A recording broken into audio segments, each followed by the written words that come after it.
जब जीव मृत्यु लोक में जन्म लेता है उस समय उसकी स्मृति शून्य होती है। वो ना तो किसी चीज को जानता है और ना ही किसी को पहचानता है।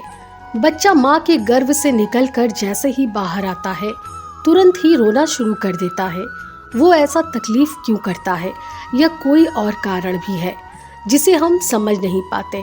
क्या आपने भी कभी सोचा है कि आखिर बच्चा जन्म लेने के बाद तुरंत रोता क्यों है? इसके पीछे क्या सटीक कारण है? हिंदू धर्म शास्त्रों के अनुसार वैसे तो इसके पीछे एक पौराणिक कथा की मान्यता है जिसका विवरण विष्णु पुराण में मिलता है, जिसका सही उत्तर हम सब जानना चाहते हैं। शिशु के जन्म लेते ही रोने के कारण को विज्ञान एक सहज और आवश्यक प्रक्रिया मानता है। तो दोस्तों आइए इस वीडियो में सबसे पहले हम बच्चे के रोने को लेकर वैज्ञानिक दृष्टिकोण समझते हैं। फिर हिंदू धर्म शास्त्रों में वर्णित उस पौराणिक कथा को जानेंगे जिसका उल्लेख विष्णु पुराण में मिलता है। आप देख रहे हैं कवच अनब्रेकेबल शील्ड। दोस्तों, नए जीवन की प्रक्रिया पुरुष और स्त्री के समागम के साथ शुरू होती है, जिसके फलस्वरूप जीव को एक नए शरीर के रूप में स्त्री के गर्भ में स्थान मिलता है। जब बच्चा माँ के गर्भ में रहता है तब तक वो सांसारिक दुनिया से अनजान होता है।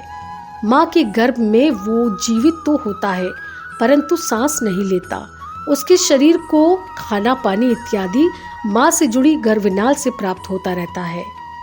बच्चे के फेफड़े तो बन जाते हैं लेकिन वो प्रयोग में नहीं रहते। बच्चा माँ के गर्भ में एक पतली झिल्ली के अंदर बंद होता है जिसमें तरल पदार्थ भरा होता है।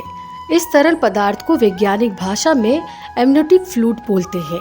यही तरल पदार्थ बच्चे के मुंह, श्वास नली और फेफड़े तक पहुंच जाता है। लेकिन जब तक बच्चा माँ के गर्भ में रहता है तब तक इस तरल पदार्थ से बच्चे को कोई कष्ट नहीं होता, बल्कि इसी तरल पदार्थ की वजह से वो माँ के गर्भ में सुरक्षित रहता है।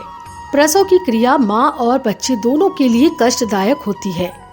बच्चा बहुत सक्रिय मार्ग से निकलकर दुनिया में आता है।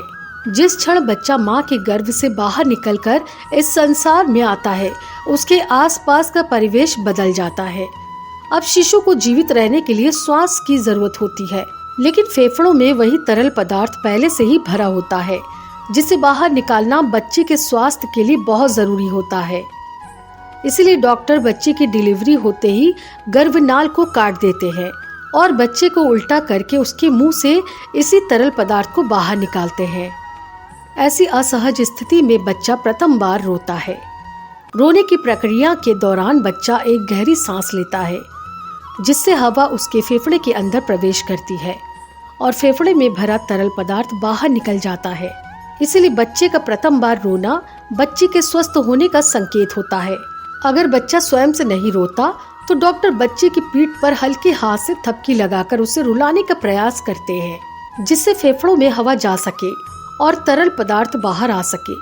बच्चे के दिमाग को सही ढंग से काम करने के लिए एवं बच्चे के शरीर को सुचारू रूप से कार्य करने के लिए ऑक्सीजन की जरूरत होती है। जिन बच्चों के फेफड़े से तरल पदार्थ नहीं निकल पाता उनके फेफड़े में पर्याप्त हवा नहीं पहुंच पाती।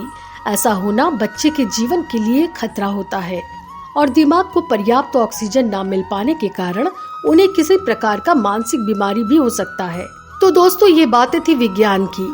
अब जानते हैं पैदा होते ही बच्चे के रोने को लेकर धर्म ग्रंथों में क्या लिखा है। शिशु जब प्रथम बार रोता है तो उसके रोने का स्वर कुछ इस प्रकार सुनाई देता है जैसे पूछ रहा हो, कहाँ हूँ मैं। विष्णु पुराण के मुताबिक जब ब्रह्मा जी सृष्टि की रचना कर रहे थे उन्होंने स्वयं जैसा पुत्र पैदा करने का विचार किया तो उनकी माया से गोद में एक मायावी बालक प्रकट हुआ। ये बालक रोते हुए ब्रह्मा जी की गोद में उथल पुथल करने लगा। जब ब्रह्मा जी ने उस बालक से इसकी वजह पूछी तो उस बालक ने प्रश्न किया, मैं कौन हूँ, मैं कहाँ हूँ, मेरा क्या नाम है। इस पर ब्रह्मा जी कहते हैं कि पैदा होते ही तुमने रोना शुरू कर दिया, इसीलिए मैं आज से तुम्हारा नाम रुद्र रखता हूँ।